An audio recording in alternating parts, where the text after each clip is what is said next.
Hi! In front of me is Realme GT2 and today I would like to show you how you can change default apps on this Realme.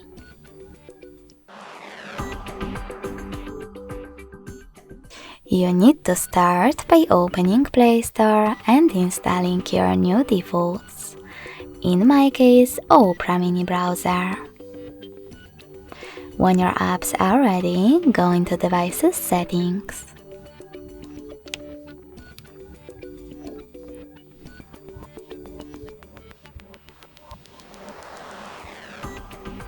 In Settings, you need to scroll down to access Apps section.